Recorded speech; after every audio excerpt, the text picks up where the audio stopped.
The Timeless Prophet: How George Orwell Became Our Most Essential Guide to Truth and Power, in an age where information flows like water and truth feels increasingly elusive. One writer's voice cuts through the noise with startling clarity. George Orwell didn't just write books, he crafted prophetic warnings that seem to grow more relevant with each passing year. From the corridors of power to the screens in our pockets, his insights about language, truth, and human nature continue to illuminate the shadows of our modern world.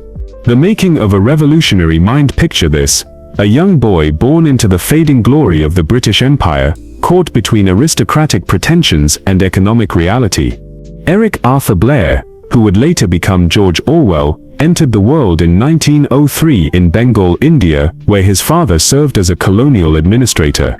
His childhood was a study in contradictions. His mother carried herself with the refined tastes of wealth she no longer possessed, while his father toiled as a humble civil servant.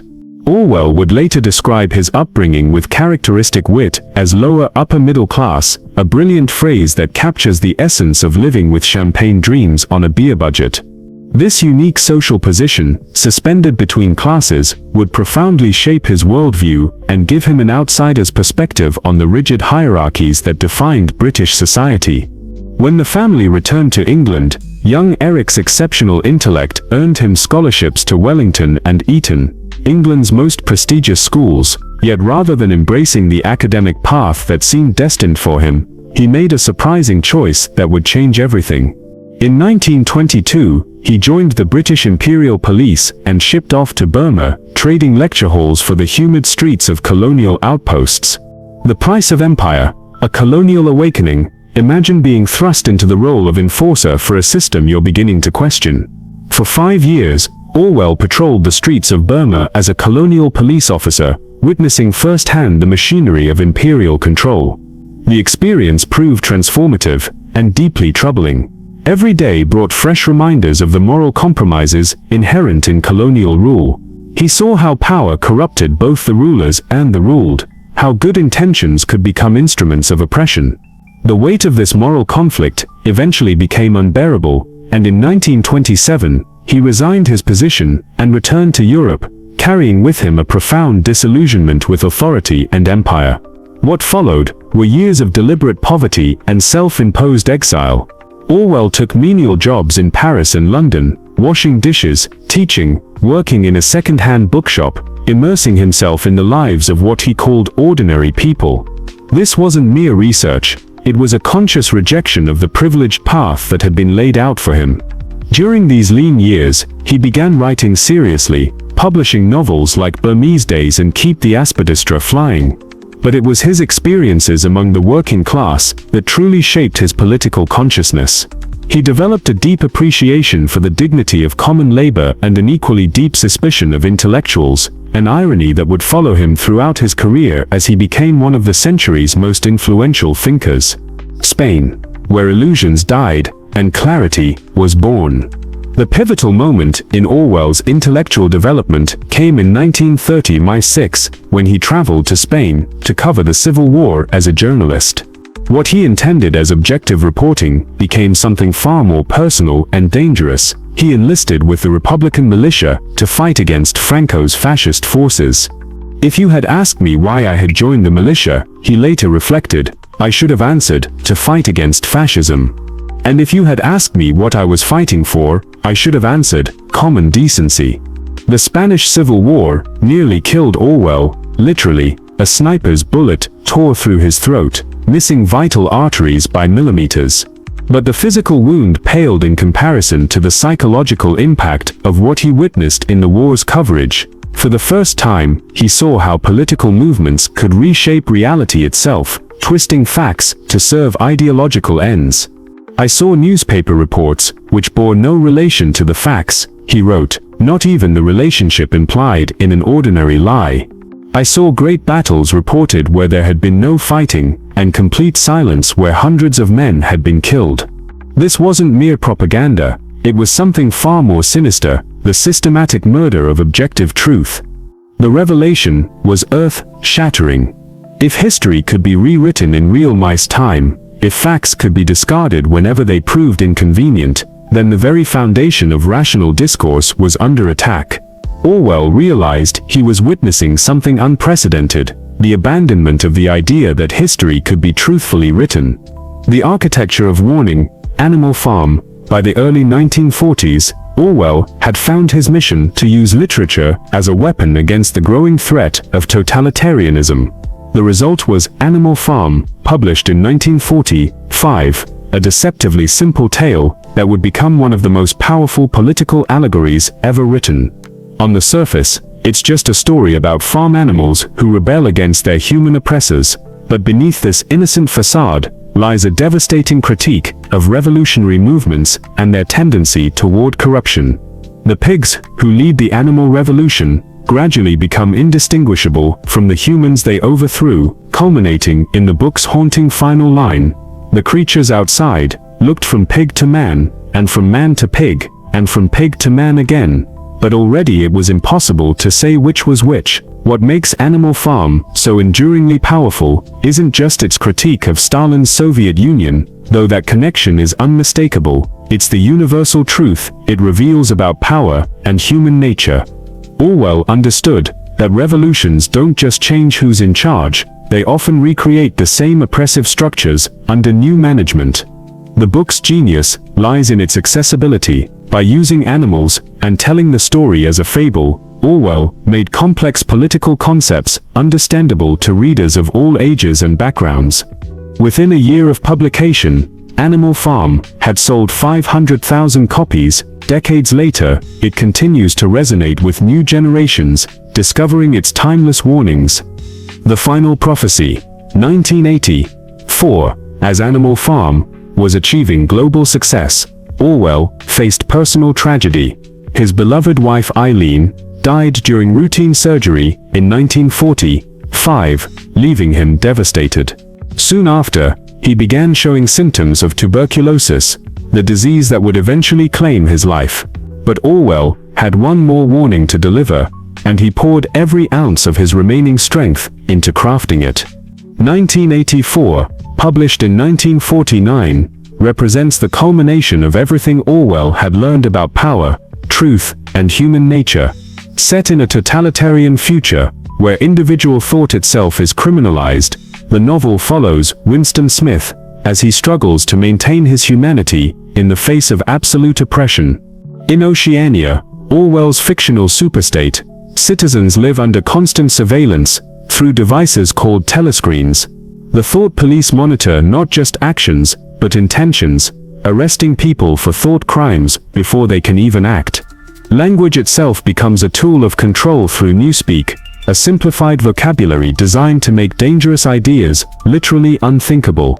Perhaps most chillingly, the party practices double-think, the ability to hold contradictory beliefs simultaneously and believe both are true.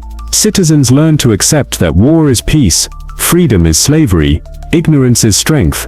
The Ministry of Love oversees torture, the Ministry of Peace wages war, and the Ministry of Truth spreads lies with ruthless efficiency.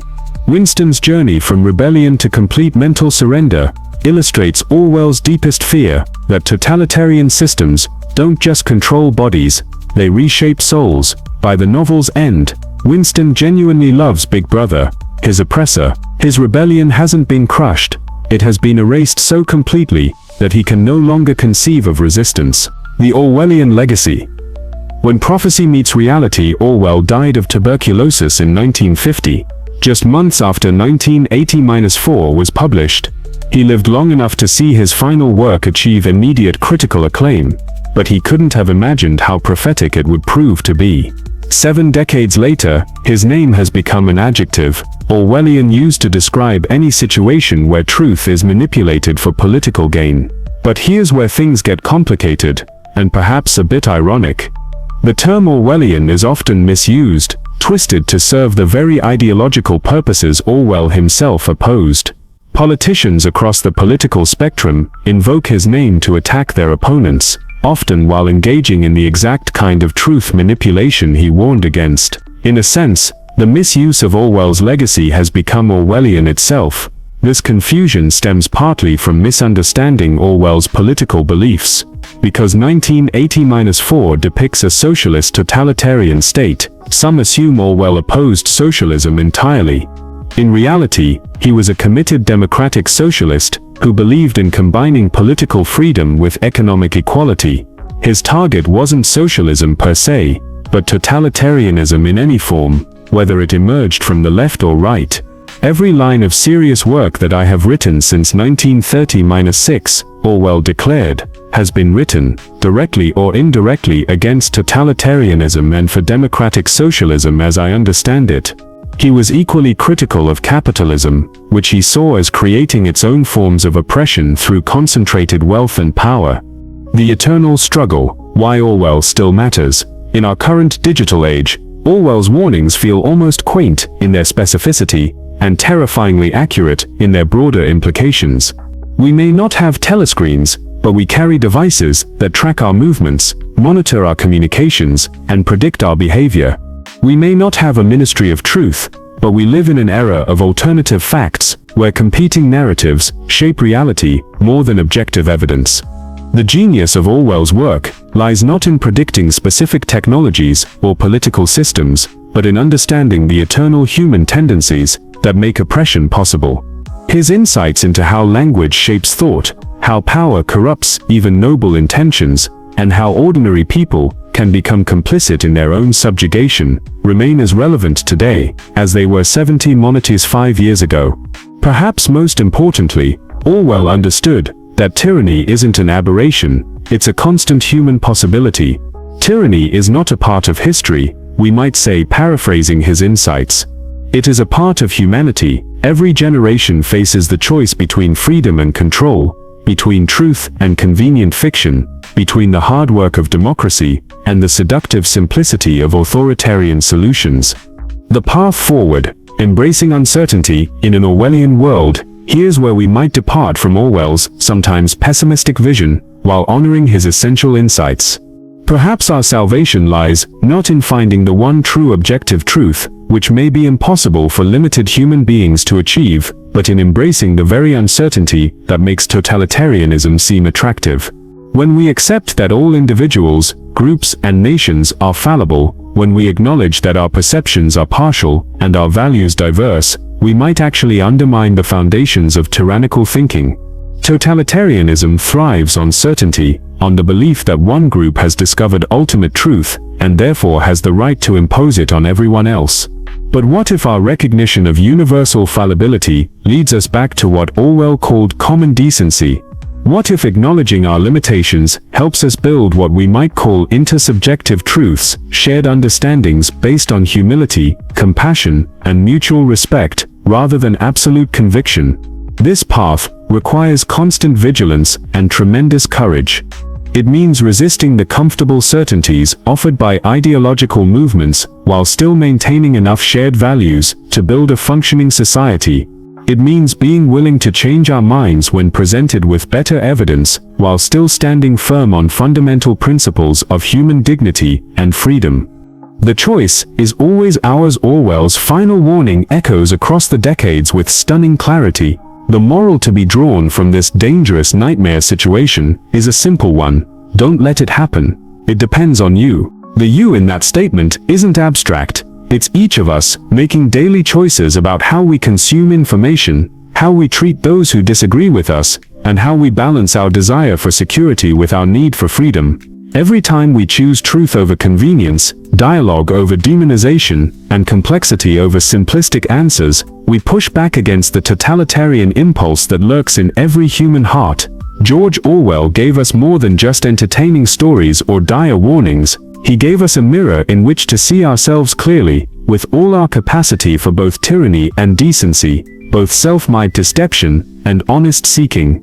In our age of information overload and political polarization, his voice remains one of the most essential guides we have for navigating the treacherous waters between freedom and oppression. The future isn't written yet. The choice between Big Brother's boot and common decency's gentle hand remains ours to make, every single day, and perhaps that's the most hopeful message we can take from Orwell's dark prophecies. As long as we remember we have a choice, there's still hope for a more decent world.